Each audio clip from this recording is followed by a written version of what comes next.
नमस्कार मंडळी, कशा आहात सगळेजण? तर मागचे 2 दिवस जे प्रश्न तुम्ही मला सतत विचारताय ना, त्या प्रश्नाचं उत्तर आज मी तुम्हाला फायनली देणार आहे. ते म्हणजे या रिसॉर्टचे डिटेल्स.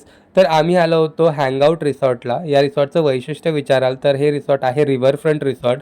म्हणजे रिसॉर्टच्या अगदी समोरच आहे उल्हास नदी, ज्याच्यामुळे रिसॉर्टच्या व्ह्यूला ना अगदी चार चांद लागतात.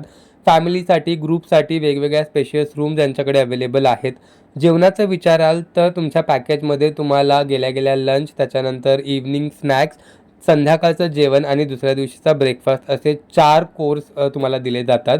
क्वालिटीचं विचाराल तर अतिशय उत्तम प्रकारचं जेवण त्यांनी सर्व केलं होतं आम्हाला आणि व्हरायटी तर तुमच्या समोर आहे. किती प्रकारचं जेवण त्यांनी आम्हाला दिलं होतं.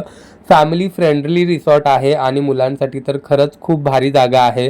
मुलांसाठी स्पेशल स्विमिंग पूलसुद्धा यांच्याकडे आहे. तुमचे स्पेशल ओकेजनसुद्धा तुम्ही इथे छान सेलिब्रेट करू शकता आणि तुमच्या लव्ह वन्सला स्पेशल सरप्राईज देऊ शकता.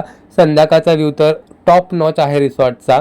आणि लोकेशनचं विचाराल तर नेरळ स्टेशनपासून फक्त 3.5 किलोमीटरवरती आहे आणि स्टेशनपासून रिक्षासुद्धा इझिली अवेलेबल आहेत जायला. स्टाफ अतिशय उत्तम आहे. आता मी हे का म्हणतोय, कारण चारवीसाठी ना आम्ही स्पेशल ऑमलेट चपातीची डिमांड त्यांना केली होती आणि त्यांनी आम्हाला ती लगेचच बनवून दिली होती. आयडियली अशा स्पेशल डिमांड्स कुठेही अप्रूव्ह होत नाहीत, पण त्यांनी आम्हाला लगेचच दिली. आणि पॅकेज माहिती करून घ्यायचं तर तुम्ही त्यांना कॉन्टॅक्ट करू शकता, कारण ते डिपेंड असतं तुमच्या ग्रुपवरती. Bye bye.